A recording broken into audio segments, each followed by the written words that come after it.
नमस्कार, NBT crime में आपका स्वागत है।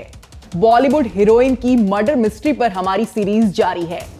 आज इस कड़ी में बात होगी राजेश खन्ना की उस खूबसूरत हीरोइन की जो अचानक बॉलीवुड से गायब हो गई और फिर कभी नहीं मिली। हालांकि बाद में इस हीरोइन का कंकाल पुलिस को मिला। क्यों छोटी सी उम्र में इस एक्ट्रेस का कत्ल कर दिया गया, जानते हैं राजेश खन्ना की हीरोइन की मर्डर मिस्ट्री।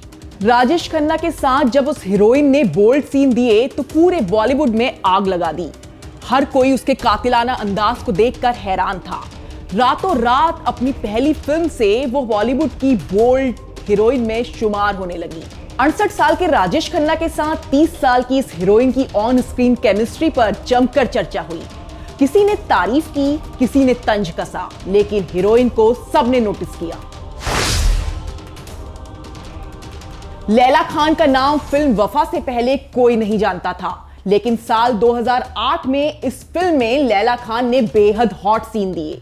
वो इस फिल्म में राजेश खन्ना की पत्नी के रोल में थी।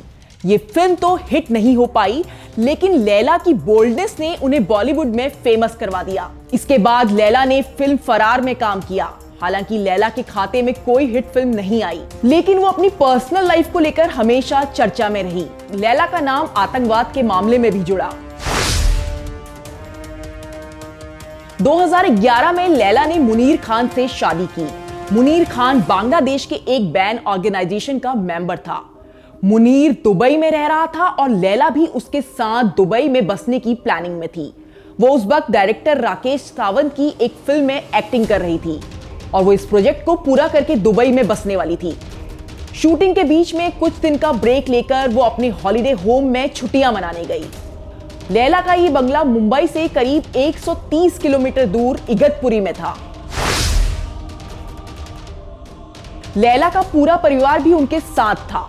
लैला की मां सेलिना खान, भाई इमरान और 3 बहनें जारा, रेशमा और हशमीना। पूरा परिवार फार्म हाउस में जाकर पार्टी करने वाला था।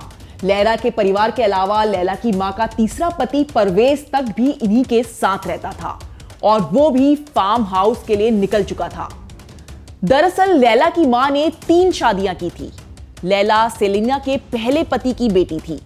लैला के पिता भी मुंबई में ही रहते थे, लेकिन लैला ने अपनी मां और अपने भाई बहनों के साथ रहना पसंद किया था, इसलिए वो अपने पिता के साथ नहीं रहती थी। इस ट्रिप में गए लैला को कई दिन बीत गए, लेकिन उसकी कोई खबर किसी को नहीं मिली। कुछ दिनों बाद जब लैला का कोई पता नहीं चला तो उसके पिता नादिर शाह पटेल ने मुंबई थाने में रिपोर्ट दर्ज करवाई। लैला खान के डायरेक्टर राकेश सावंत ने भी लैला के गायब होने की रिपोर्ट दर्ज की। हालांकि लंबे समय तक इस केस पर कोई अपडेट सामने नहीं आया। लैला के पिता ने जांच में देरी के आरोप भी लगाए। लैला के अलावा उसके पूरे परिवार का भी कोई पता नहीं था। लैला के पिता के शक के बाद परवेज को हिरासत में लिया गया। उससे पूछताछ हुई। पहले तो उसने बताया कि लैला और उसका पूरा परिवार दुबई में शिफ्ट हो गए हैं, लेकिन दुबई में भी लैला का कोई पता नहीं था। परवेज लगातार अपने बयान बदल रहा था। आखिरकार कई महीनों के बाद परवेज ने पुलिस को सच बताया। उसने बताया कि उसने लैला खान और उसकी पूरी फैमिली का मर्डर कर दिया है और सभी 6 लाशों को इगतपुरी वाले फार्म हाउस में ही दफना दिया है। इस काम में उसने फार्म हाउस के केयरटेकर की मदद ली। पुलिस ने लैला के फार्म हाउस में जाकर खुदाई शुरू की तो वहां वाकई 6 कंकाल बरामद हुए।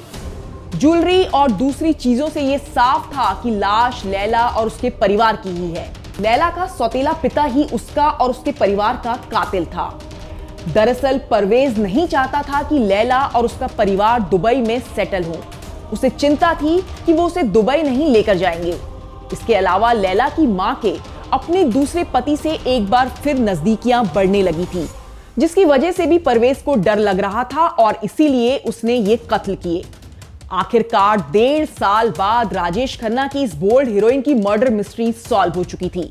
इस खबर में फिलहाल इतना ही। अगर आपको ये वीडियो पसंद आया है तो प्लीज इसे लाइक करें, साथ ही एनबीटी क्राइम चैनल को सब्सक्राइब करना भी ना भूलें।